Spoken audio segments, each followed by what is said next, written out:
আকাশবাণী খবর পড়ছি সুস্মিতা সেন। বিশেষ বিশেষ খবর হল, প্রধানমন্ত্রী সফল ব্রুনেই এবং সিঙ্গাপুর সফর শেষ করে দেশে ফিরেছেন। স্বাস্থ্য ও ওষুধ, শিক্ষা ও দক্ষতা উন্নয়ন, ডিজিটাল প্রযুক্তি এবং সেমিকন্ডাক্টর ইকোসিস্টেমে অংশীদারিত্ব নিয়ে ভারত ও সিঙ্গাপুরের মধ্যে 4টি সমঝোতা স্মারকপত্র স্বাক্ষরিত হয়েছে। প্রতিরক্ষামন্ত্রী সারা বিশ্বে চলতি সংঘর্ষের মধ্যে দেশে শান্তি রক্ষায় যে কোনো জরুরি পরিস্থিতি মোকাবিলায় সশস্ত্র বাহিনীকে প্রস্তুত থাকতে বলেছেন। সুপ্রিম কোর্টে আরজি করে কর্তব্যরত অবস্থায় চিকিৎসক পড়ুয়ার ধর্ষণ ও খুনের মামলার শুনানি হবে আগামী 9 সেপ্টেম্বর। সরকার 2024-25 সালের জাতীয় স্তরে বৃত্তির জন্য নির্বাচিত কৃতী ছাত্রছাত্রীদের আবেদনপত্র জমা দেওয়ার সময়সীমা 30 সেপ্টেম্বর পর্যন্ত বাড়িয়েছে। প্যারিস প্যারালিম্পিক্সে জুডোয় পুরুষদের 60 কেজি বিভাগে ব্রোঞ্জ পদক পেয়েছেন ভারতের কপিল পারমার। আসছে বিস্তারিত খবরে। প্রধানমন্ত্রী নরেন্দ্র মোদী তাঁর সফল ব্রুনেই এবং সিঙ্গাপুর সফর শেষ করে দেশে ফিরেছেন। ভারত ও সিঙ্গাপুর স্বাস্থ্য, ওষুধ, শিক্ষা ও দক্ষতা উন্নয়ন, ডিজিটাল প্রযুক্তি এবং দুদেশের মধ্যে সেমিকন্ডাক্টর ইকোসিস্টেমে অংশীদারিত্ব নিয়ে 4টি সমঝোতা স্মারকপত্র স্বাক্ষর করেছে। প্রতিবেশী এই দুটি দেশ সর্বাত্মক কৌশলগত অংশীদারিত্ব আরও জোরদার করতে সম্মত হয়েছে, যার মাধ্যমে ভারতের অ্যাক্ট ইস্ট নীতি আরও প্রসারিত হবে। সিঙ্গাপুর সফররত প্রধানমন্ত্রী নরেন্দ্র মোদী ও সেদেশের প্রধানমন্ত্রী লরেন্স ওং এর মধ্যে গতকাল প্রতিনিধি পর্যায়ের এক বৈঠকে এই মৌ স্বাক্ষরিত হয়। প্রধানমন্ত্রী বলেন, সিঙ্গাপুর শুধুমাত্র ভারতের অংশীদার দেশ নয়, প্রতিটি উন্নয়নশীল দেশের কাছেই অনুপ্রেরণা।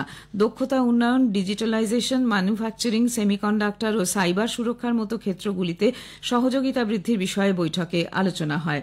শ্রী মোদী বলেন, সিঙ্গাপুরে বসবাসকারী 35 লক্ষের বেশি ভারতীয় দুদেশের সম্পর্কের এক মজবুত বুনিয়াদ গড়ে তুলেছে। ভারতের প্রথম থিরুভাল্লুভার সংস্কৃতি কেন্দ্র শীঘ্রই সিঙ্গাপুরে চালু করা হবে বলে তিনি জানান।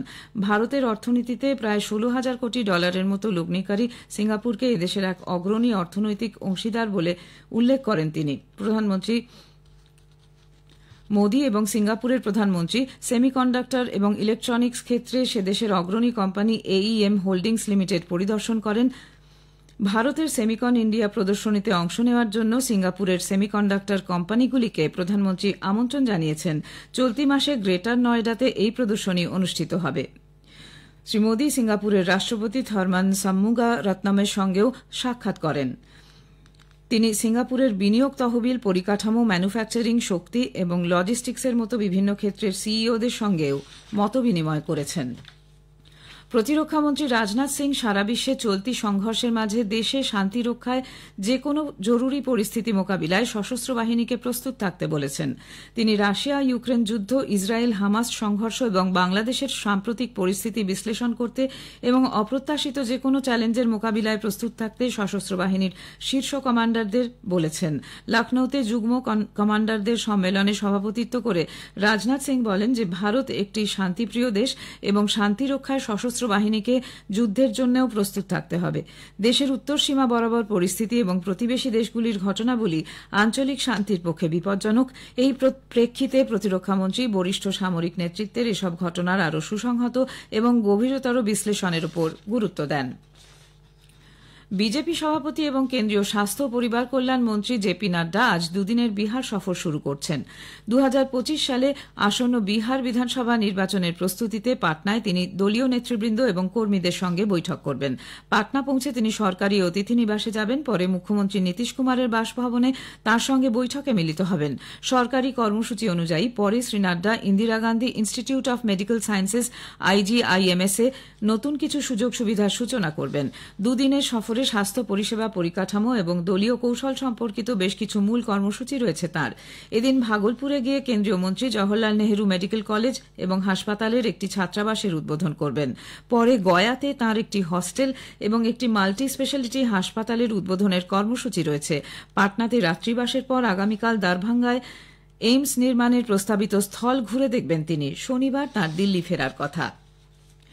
ভারতের অর্থনৈতিক বিকাশ সঠিক পথে রয়েছে বলে রিজার্ভ ব্যাঙ্ক অফ ইন্ডিয়ার গভর্নর শক্তিকান্ত দাস প্রত্যয় ব্যক্ত করেছেন। তিনি বলেন, 2025 অর্থবর্ষে মোট অভ্যন্তরীণ উৎপাদন জিডিপি বৃদ্ধির হার 7.2% হবে বলে কেন্দ্রীয় ব্যাংকের পূর্বাভাস বাস্তবানুগ। মুম্বাইতে ফাইব্যাক 2024-এর বার্ষিক সম্মেলনে ভাষণ দেওয়ার সময় তিনি একথা জানান। শ্রী দাস বলেন, বিকাশের চালিকা শক্তির মূল ভিত্তি যে গতি পাচ্ছে তার সপক্ষে যথেষ্ট তথ্য পরিসংখ্যান রয়েছে। বিজেপি সদস্যপদ গ্রহণ ও পুনর্নবীকরণ প্রচারে অঙ্গ হিসেবে দলের সর্বভারতীয় সভাপতি জগৎ প্রকাশ নাড্ডা গতকাল বর্ষিয়ান বিজেপি নেতা লালকৃষ্ণ আদবানির সঙ্গে সাক্ষাৎ করে তাঁর হাতে পুনর্নবীকৃত সদস্যপদ তুলে দেন।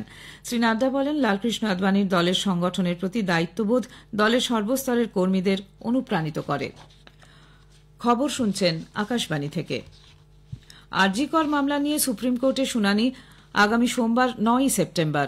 গতকাল ওই মামলার শুনানি হওয়ার কথা ছিল, কিন্তু গত বুধবার সন্ধ্যায় শীর্ষ আদালতের তরফে এক বিজ্ঞপ্তিতে জানানো হয় প্রধান বিচারপতি ডিওয়াই চন্দ্রচূড়ের বেঞ্চ পূর্ব নির্ধারিত দিনে বসবেন না। ফলে এই মামলার শুনানি স্থগিত রাখা হয়। এদিকে শুনানি পিছিয়ে যাওয়ায় হতাশ সাধারণ মানুষ থেকে শুরু করে আন্দোলনরত জুনিয়র চিকিৎসকরাও। শীর্ষ আদালতের পক্ষ থেকে গতকালই এই নতুন তারিখ জানিয়ে দেওয়া হয়।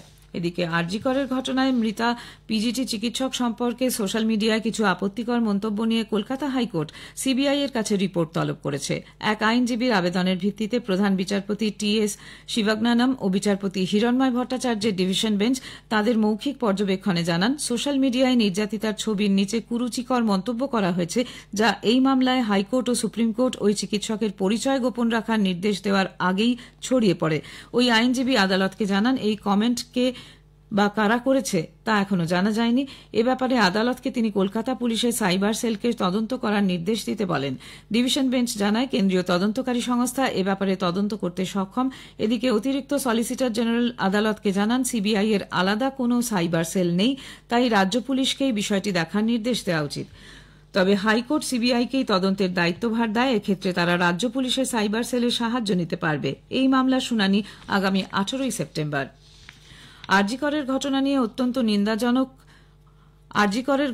অত্যন্ত নিন্দাজনক। পশ্চিমবঙ্গে নারীরা সুরক্ষিত নয় বলে কেন্দ্রীয় মন্ত্রী জ্যোতিরাদিত্য সিন্ধিয়া মন্তব্য করেছেন। তিনি গত সন্ধ্যায় বাগডোগরা বিমানবন্দরে নেমে সড়ক পথে গ্যাংটকের উদ্দেশ্যে রওনা দেওয়ার আগে সাংবাদিকদের বলেন, প্রতিনিয়ত এখানে নারীদের উপর নির্যাতন চলছে। তৃণমূলকে উদ্দেশ্য করে তিনি বলেছেন, আসলে তারা ভুলে যাচ্ছে যে রাজনীতির জন্য এই পদে এসেছে, মানুষ তাদের সরিয়ে দিতেও পারে। শ্রী সিন্ধিয়া গ্যাংটকে বিভিন্ন উন্নয়নমূলক প্রকল্প নিয়ে দুদিনের বৈঠকে যোগ দেবেন। সরকার জাতীয় স্তরে বৃত্তি national means cum merit scholarship 2024-25-এর জন্য নির্বাচিত কৃতী ছাত্রছাত্রীদের আবেদনপত্র জমা দেওয়ার সময়সীমা 30 সেপ্টেম্বর পর্যন্ত বাড়িয়েছে। কেন্দ্রীয় শিক্ষামন্ত্রক জানিয়েছে, এই প্রকল্পে আর্থিক দিক থেকে দুর্বলতর শ্রেণীর মেধাবী পড়ুয়াদের অষ্টম শ্রেণীর পর স্কুল ছুটের সমস্যা রুখতে এবং তাদের দ্বাদশ শ্রেণী পর্যন্ত বিদ্যালয়ে শিক্ষা সম্পূর্ণ করতে উৎসাহ দানে এই বৃত্তি দেওয়া হয়। ছাত্রছাত্রীদের আবেদন জমা দেওয়ার জন্য এ সংক্রান্ত ন্যাশনাল স্কলারশিপ পোর্টাল এবছর 30 জুন থেকে চালু রয়েছে। এই প্রকল্পে রাজ্য এবং কেন্দ্রশাসিত অঞ্চলের সরকারি যোগ্যতা নির্ণায়ক পরীক্ষায় উত্তীর্ণ নবম শ্রেণীর পড়ুয়াদের জন্য প্রতি বছর 1 লক্ষ নতুন বৃত্তি দেওয়া হয়। শিক্ষাগত ফলাফলের ভিত্তিতে দশম থেকে দ্বাদশ শ্রেণী পর্যন্ত পড়ুয়াদের এই বৃত্তি পুনর্নবীকরণ করা হয় বলে মন্ত্রক জানিয়েছে। অন্ধ্রপ্রদেশ এবং তেলেঙ্গানা ভারী বর্ষণ ও বন্যা পরিস্থিতির প্রেক্ষিতে কেন্দ্রীয় অর্থমন্ত্রক বীমা কোম্পানিগুলিকে বন্যা বিধ্বস্ত এলাকার মানুষদের সম্পূর্ণ সহায়তা দেওয়ার নির্দেশ দিয়েছে। এক সোশ্যাল মিডিয়া পোস্টে মন্ত্রক জানিয়েছে, বীমা কোম্পানিগুলিকে বিশেষ শিবির করে বীমা সংক্রান্ত দাবিগুলির নিষ্পত্তি দ্রুত এবং সহজে করার নির্দেশ দেওয়া হয়েছে। বীমা কোম্পানিগুলিকে তাদের নোডাল অফিসারের নাম এবং যোগাযোগের নম্বর দিয়ে ব্যাপকভাবে প্রচার করতে বলা হয়েছে, যাতে বীমার গ্রাহকরা সহজে তাদের সঙ্গে যোগাযোগ করতে পারেন। প্রাকৃতিক বিপর্যয়ে ক্ষতিগ্রস্তরা যাতে দ্রুত প্রয়োজনীয় সহায়তা পান, কেন্দ্রীয় সরকার তা নিশ্চিত করতে চাইছে বলে মন্ত্রকের তরফে জানানো হয়েছে। সিকিমের পাকিয়ং জেলার দলাবচাঁদ ফটকের কাছে এক সড়ক দুর্ঘটনায় 4 সেনাকর্মীর মৃত্যু হয়েছে। গতকাল কালিম্পংয়ের পেডং থেকে জুলুক যাওয়ার পথে রেনক রোংলি রাজ্য সড়কে গাড়িটি রাস্তা থেকে ছিটকে প্রায় 700 থেকে 800 ফিট নিচে খাদে পড়ে যায়। মৃত্যু হয় চালক সহ 4 জওয়ানের। এরা সবাই বিন্নাগুড়ির এনরুট মিশন কমান্ড ইএমসি ইউনিটের সদস্য। প্যারিস প্যারালিম্পিক্সে জুডোয় পুরুষদের 60 কেজি J1 বিভাগে ভারতের কপিল পারমার ব্রোঞ্জ পদক পেয়েছেন। ব্রাজিলের এলিলটন ডি অলিভেরাকে মাত্র 33 সেকেন্ডে তিনি হারিয়ে দেন। প্যারালিম্পিক্সের ইতিহাসে এই বিভাগে ভারত এই প্রথম মেডেল জয় করল।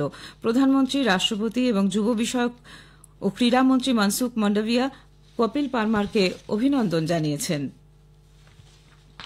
শেষ করার আগে খবরের বিশেষ কিছু অংশ আরেকবার প্রধানমন্ত্রী সফল ব্রুনেই এবং সিঙ্গাপুর সফর শেষ করে দেশে ফিরেছেন। স্বাস্থ্য, ওষুধ, শিক্ষা ও দক্ষতা উন্নয়ন, ডিজিটাল প্রযুক্তি এবং সেমিকন্ডাক্টর ইকোসিস্টেমে অংশীদারিত্ব নিয়ে ভারত ও সিঙ্গাপুরের 4টি সমঝোতা স্মারকপত্র স্বাক্ষরিত হয়েছে। সুপ্রিম কোর্টে আরজি করে কর্তব্যরত অবস্থায় চিকিৎসক পড়ুয়ার ধর্ষণ ও খুনের মামলার শুনানি হবে আগামী 9 ডিসেম্বর। প্যারিস অলিম্পিক্সে জুডোয় পুরুষদের 60 কেজি বিভাগে ব্রোঞ্জ পদক পেয়েছেন ভারতের কপিল পারমার। খবর এখনকার মতো এ পর্যন্ত।